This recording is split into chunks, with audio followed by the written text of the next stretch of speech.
Hello friends, मेरा नाम है शिवी अग्रवाल और आप सभी का अपने चैनल स्टडी रूम में स्वागत करती हूँ। आज हम द हिंदू न्यूज़पेपर के आर्टिकल का डिस्कशन करेंगे। यह आर्टिकल है lakhs of safety, lakhs on safety. अब यहाँ पे लैक का मतलब क्या होता है? लैक का मतलब होता है लापरवाही, लापरवाही। तो किस चीज़ में? सेफ्टी के लिए, सेफ्टी में बहुत ज़्यादा लापरवाही है जिसके बारे में यहाँ बात की गई हुई है। ये क्या है? जो तमिलनाडु में और आंध्र प्रदेश में केस हुआ था, इंडस्ट्रियल में जो गैस का रिसाव हुआ था या फिर जो विस्फोट हुआ था, उससे रिलेटेड यहाँ पे बात की गई है। देखते हैं पूरे के पूरे आर्टिकल में क्या लिखा हुआ है। देखिए यहाँ सबटाइटल दिया हुआ है, डेडली इंडस्ट्रियल एक्सीडेंट, मतलब कि डेडली यानी कि बहुत ही घातक, जिसमें लोगों की मृत्यु हो जाती है। Deadly industrial accident point out, मतलब कि ये पॉइंट करते हैं किस चीज़ को? Two point out the low priority, priority यानी कि प्राथमिकता देना, लो यानी कि कम, है ना। तो हो गया the low priority that loss and protocol get, मतलब कि जो प्रोटोकॉल है, मतलब कि जो भी नियम है, लॉ है यानी कि जो भी कानून है, कानून से रिलेटेड जो भी नियम है, उसके लिए क्या है? लो प्रायोरिटी है। इस चीज़ को पॉइंट करते हैं क्या? Industrial accident. आई होप आपको समझ में आया होगा। आगे देखते हैं पूरे के पूरे आर्टिकल में क्या लिखा हुआ है। आइए देखते हैं इसमें क्या दिया हुआ है। इसमें लिखा हुआ है टू डेडली इंडस्ट्रियल डिज़ास्टर, मतलब कि दो जो बहुत ही ज़्यादा घातक, मतलब डेडली यानी कि मैंने बताया भी जो जानलेवा होते हैं, इंडस्ट्रियल डिज़ास्टर मतलब कि जो भी डिज़ास्टर हुए दो इन तमिलनाडु, कहाँ पे? तमिलनाडु एंड आंध्र प्रदेश, दो हुए हैं तमिलनाडु में और आंध्र प्रदेश में, leading to the loss of at least 8 life, मतलब कि 8 लाइफ्स मतलब कि 8 जिंदगी। किसी चीज़ leading to the loss of at least, मतलब कि यहाँ पे क्या हुआ है? लॉस हो गया, मतलब कि नुकसान हुआ है किस चीज़ का? 8 जिंदगी का। एंड कॉजिंग मतलब कि कारण बने हैं। सीरियस इंजरीज मतलब कि बहुत ज़्यादा जो लोग घायल हुए, सीरियस इंजरी टू मेनी मतलब बहुत ज़्यादा लोग क्या हुआ है? सीरियस घायल हुए, उसका क्या बना है? कारण। आगे देखिए क्या कहा गया है। इसमें लिखा हुआ है वंस अगेन, मतलब कि एक बार फिर, underscore the value of safety protocol, मतलब कि जो सेफ्टी प्रोटोकॉल है उसको अंडरस्कोर रखा गया, मतलब कम आका गया उस चीज़ को। इन अ बॉयलर ब्लास्ट, मतलब कि जो भी बॉयलर ब्लास्ट यानी कि जो विस्फोट हुआ है, बॉयलर मतलब कि यहाँ पे एक भट्टी होती है जिसमें गैसों को या फिर कोई भी इक्विपमेंटों को जो उसमें यूज़ किया जाता है, काम किया जाता है, उसके लिए एक भट्टी का यूज़ किया जाता है, उसी को कहा गया है in a boiler blast it the Neyveli thermal power station, मतलब कि वहाँ पे जो नेवेली थर्मल पावर स्टेशन है, वहाँ पे क्या हुआ था? बॉयलर ब्लास्ट हुआ था। 6 पीपल वर किल्ड, मतलब कि 6 पीपल वहीं पे मर गए थे। एंड अ दर्जन वर्कर्स सफर्ड सीवियर बर्न, मतलब कि और जो दर्जन ऑफ वर्कर्स थे वो बहुत ज़्यादा सीवियर मतलब कि बहुत बुरी तरीके से जल गए थे। उसके आगे में दिया हुआ है वाइल आ टॉक्सिक केमिकल, जहाँ पे क्या हुआ था? Toxic chemical leak at the pharmaceutical plant in Visakhapatnam led to मतलब कि कारण बना किस चीज़ का? टू दैट इमीडिएटली, मतलब कि जो 2 मृत्यु हुई उसी टाइम पे, उसका क्या कारण बना? लेड टू का मतलब होता है कारण बना, टॉक्सिक केमिकल लीक हुआ फार्मास्यूटिकल प्लांट से। ठीक है, आगे देखते हैं इसमें क्या बात की गई है। आगे है यहाँ पे these and two other recent disaster, मतलब कि ये जो मैंने अभी बताया वो, और उसके अलावा क्या हुआ है? 2 अदर रिसेंट डिज़ास्टर हुए, 2 और अदर रिसेंट डिज़ास्टर हुए हैं। Also at the Neyveli power plant, एक कहाँ पे हुआ है? नेवेली पावर प्लांट में ही हुआ, और एक और कहाँ हुआ है? LG polymer factory in the Visakhapatnam area, Visakhapatnam area में हुआ है एक और। Have come at a stressful time, मतलब कि कब आए हैं? हैव कम मतलब कि कब हुआ है ये? एट अ स्ट्रेसफुल टाइम, मतलब कि बहुत ही ज़्यादा स्ट्रेसफुल टाइम चल रहा है। When India is trying to find its feet, मतलब कि फाइंड इट्स फीट मतलब कि अपने पैर जमाने की कोशिश कर रहा है। In the midst of the pandemic, यानी पैंडेमिक के बीच में जब इंडिया अपने पैर जमाने की कोशिश कर रहा है, तब ये ऐसे स्ट्रेसफुल टाइम में ये 2-3 मतलब ये वाली 2 जो इसके पहले पड़े थे और ये 2 घटनाएं सामने आई हैं। आगे देखते हैं, आगे लिखा हुआ है what happened in Neyveli on Wednesday, मतलब कि नेवेली की जो घटना हुई वहाँ पे क्या हुआ था, इज़ अनएक्सप्लिकेबल, मतलब कि ये एक्सप्लेन नहीं किया गया है अभी कि वहाँ पे हुआ क्या था। Since the power producer had encountered a boiler furans, furans का मतलब यहाँ पे होता है जो भी भट्टी होती है ना, जहाँ पे मैंने अभी बताया आपको सामान को गर्म किया जाता है, इक्विपमेंट को, वो बहुत ज़्यादा तादाद में बहुत बड़ी होती है। Boil out only on May 7 and had ordered a review of its infrastructure and procedure, मतलब कि यहाँ पे कहा गया है कि ये जो बॉयल आउट यानी कि विस्फोट हुआ है कहाँ पे, भट्टी में, फ्यूरेंस यानी कि भट्टी, वहाँ पे क्या हुआ है, उसमें क्या होता है, भट्टी में बहुत ज़्यादा गैसों को या किसी भी चीज़ को बॉयल किया जाता है, इक्विपमेंट को, तो वो बहुत बड़ी पावरफुल भट्टी होती है।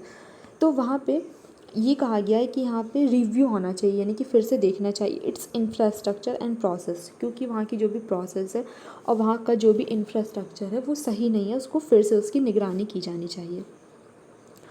फिर है विदाउट मेटिकुलर केयर, मेटिकुलस केयर मतलब कि यहाँ पे केयर यानी कि क्या होता है, जो भी हम किसी का ध्यान रखते हैं उसको कहा जाता है केयर, और मेटिकुलस यानी कि अति सावधानी, सतर्कता से, विदाउट यानी कि बिना सावधानी के, बिना ही सावधानी से जो हुआ, boiler and dangerous piece of equipment, ये क्या बन गया, बॉयलर मतलब कि एक विस्फोट बन गया और dangerous pieces of equipment.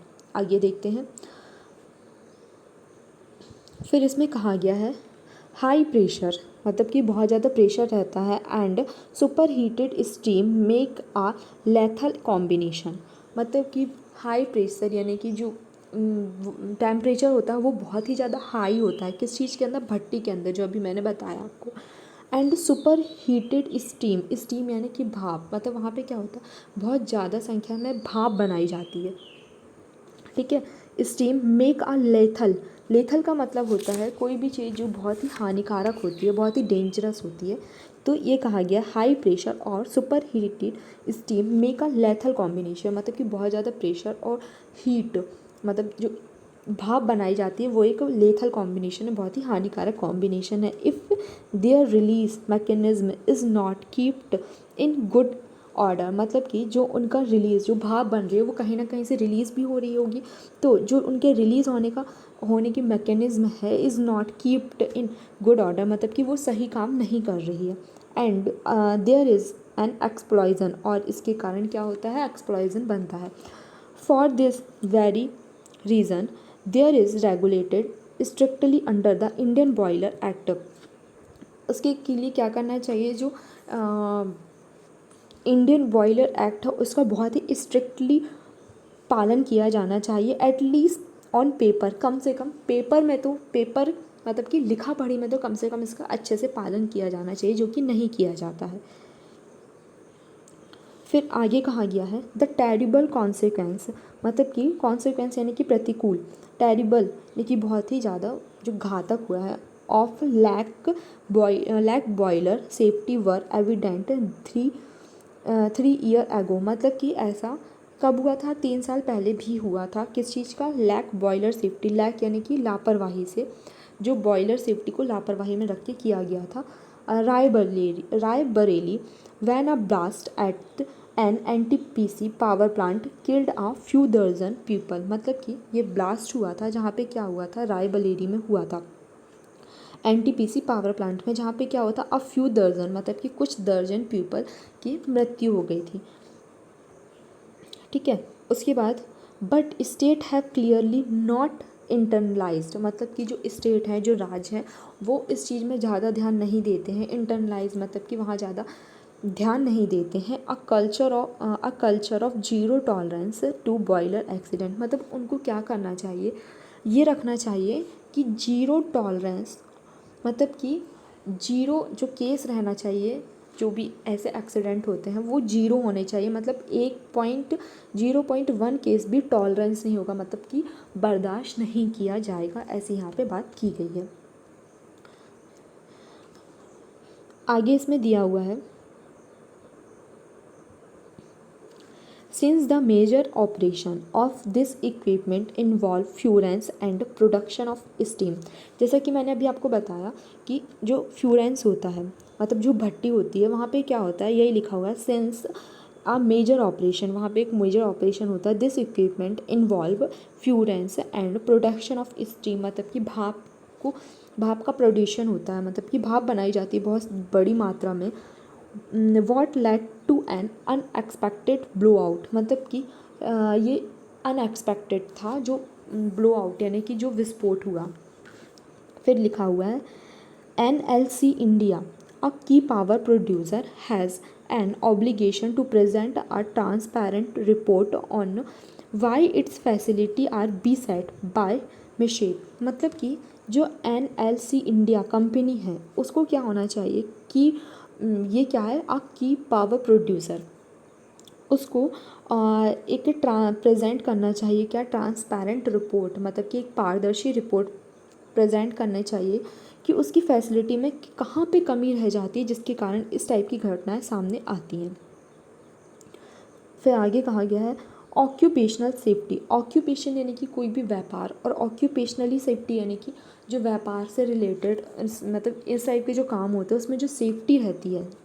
Demand that the boiler are operation by trained personnel, मतलब कि यहाँ पे किस चीज़ की डिमांड है, ऑक्यूपेशनल सेफ्टी डिमांड है किस चीज़ की, दैट बॉयलर आर ऑपरेटेड, जो बॉयलर होते हैं मतलब जो भट्टी वगैरह होती हैं जो बड़ी तादाद में वहाँ पे जहाँ पे भाप वगैरह रहती है उसको किसके द्वारा ऑपरेट करना चाहिए, operated by trained personal. Trend यानी कि जो लोग इस चीज़ को अच्छे से इसके लिए एक तकनीकी शिक्षा लेके आए हैं, ट्रेंड हैं। पर्सनल यानी कि व्यक्ति। बट सम ऑफ दोज, पर क्या देखा जाता है, some of those the ground have been, मतलब कि ग्राउंड हैव बीन मतलब क्या हुआ कि ज़मीनी स्तर पे क्या देखा गया है, described as a contract employees, मतलब यहाँ पे ऐसा होता है लेकिन जो ट्रेनर होते हैं ट्रेनर के द्वारा ये काम नहीं किए जाते हैं, ये कॉन्ट्रैक्ट एम्प्लॉयज़ के द्वारा काम करा लिए जाते हैं ज़मीनी स्तर पर, ये देखा गया है। फिर आगे कहा गया हुआ है it will take an independent proof, मतलब कि यहाँ पे किस चीज़ की ज़रूरत है, एक इंडिपेंडेंट प्रूफ की ज़रूरत है टू डिटरमाइन, क्या ये देखने के लिए whether cost calculation guided staffing decision in such a हिजार्ड sector. अब कॉस्ट कैलकुलेशन मतलब क्या होता है कि जो भी खर्चा आता है, जो बजट रहता है उसको कम करने के लिए किस टाइप का डिसीजन लिया जाता है, गाइडेड स्टाफिंग डिसीजन, मतलब कि स्टाफ के लिए ये डिसीजन दिया जाता है कि जो ट्रेंड पर्सन रहते हैं उनके द्वारा काम ना लिया जाए, क्योंकि अगर उनके द्वारा काम लिया जाएगा तो ज़्यादा पैसा लगेगा, इसीलिए वो क्या छोटे मोटे कर्मचारियों के द्वारा ही काम करवा लेते हैं जिससे उनका पैसा बचेगा, कॉस्ट कैलकुलेशन बचेगी। इन सच अ हिजार्डियस प्लेस, हिजार्डियस मतलब कि बहुत ही खतरनाक जो होता है सेक्टर में ऐसे काम किया जाता है जो कि नहीं किया जाना चाहिए। The response of the centre, मतलब कि सेंटर के द्वारा जो रिस्पॉन्स दिया जाता है, and state to industrial accident, मतलब कि सेंटर और स्टेट जो रिस्पॉन्स देती हैं ऐसे एक्सीडेंट में, is usually to steam public मतलब कि स्टीम पब्लिक आउटरीच, मतलब कि जो लोग रहते हैं जो भड़के हुए लोग रहते हैं उस चीज़ को कम करने के लिए क्या करती है वो, बाय अनाउंसिंग कंपेंसेशन मतलब क्षतिपूर्ति ऑफ विक्टिम यानी कि जो जिसकी मृत्यु हो जाती है या फिर जो इस चीज़ से प्रभावित होता है उनके लिए क्या कहा गया, पूरा का पूरा एक बार फिर से देखते हैं। The response of centre and state, जो स्टेट और सेंटर का रिस्पॉन्स होता है इस टाइप के केसेस में वो ज़्यादातर ये होता है भीड़ भाड़ का जो उसकी इनका गुस्सा होता है उसको कम करने के लिए क्या करती है वो कंपेंसेशन यानी कि क्षतिपूर्ति दे देती है, मतलब कि वो पैसे से भरपाई कर देती है। आगे कहा गया a transparent inquiry that lead to a fixing of responsibility, मतलब कि एक ट्रांसपेरेंट मतलब पारदर्शी इंक्वायरी होनी चाहिए जो कि क्या करे, ये फिक्स करे कि रिस्पॉन्सिबिलिटी किसकी थी यहाँ पे जो ये केस हो गया था भयंकर। रिफॉर्म आर लो प्रायोरिटी, मतलब कि ये सेंटर और स्टेट की बात की गई, इसके लिए ये एक लो प्रायोरिटी है, मतलब कि इस चीज़ में प्राथमिकता नहीं होती गवर्नमेंट की कि इस चीज़ की जांच की जाए कि किसकी रिस्पॉन्सिबिलिटी थी ये। फिर कहा है दिस कल्चर मस्ट चेंज, मतलब कि इस कल्चर को चेंज करना चाहिए। जो ये गवर्नमेंट करती है ना, सेंटर और स्टेट गवर्नमेंट जो ये काम करती है कि वो पैसा दे देती है, कंपेंसेशन क्षतिपूर्ति कर देती है, और इस चीज़ में प्राथमिकता नहीं देती कि केस किसकी लापरवाही से हुआ। इस चीज़ को क्या करना चाहिए, चेंज करना चाहिए। लास्ट में बात की गई है सच एक्सीडेंट, मतलब कि इस टाइप के एक्सीडेंट जो होते हैं आर मोस्टली प्रिवेंटेबल, मतलब कि इस टाइप के एक्सीडेंट को ज़्यादातर रोका जा सकता है, प्रिवेंटेबल यानी कि रोकना। And occur really in the industrialise world, हालांकि ये बहुत ही कम ऑकर होते हैं इंडस्ट्रियल वर्ल्ड में, क्योंकि क्या होता है वहाँ पे जो सेफ्टी होती है उनको सबसे ज़्यादा ध्यान में रखा जाता है। बिकॉज बट इनको भी कम किया जा सकता है कि एक भी केस ना है, बिकॉज ऑफ इम्पीसेबल अटेंशन। अब यहाँ पे इम्पीसेबल मतलब पीसेबल यानी कि त्रुटिहीन अटेंशन होना चाहिए टू सेफ्टी के लिए, मतलब सेफ्टी के लिए वहाँ पे कोई भी त्रुटि नहीं होनी चाहिए। Indian aspiration of industrial should be found on safety, मतलब कि इंडिया को इस इंडस्ट्रियल फील्ड में आगे जाने के लिए उसकी जो महत्वाकांक्षाएं हैं उसको पूरा करने के लिए सबसे पहले किस चीज़ में ध्यान देना चाहिए, सेफ्टी मेजरमेंट में। तो ये पूरा का पूरा आर्टिकल है। अगर आपको समझ में आए तो प्लीज़ वीडियो को लाइक करें और चैनल को सब्सक्राइब करें। मैं डेली आपके साथ इसी तरीके से आर्टिकल लेकर आती रहती हूँ। Thank you so much.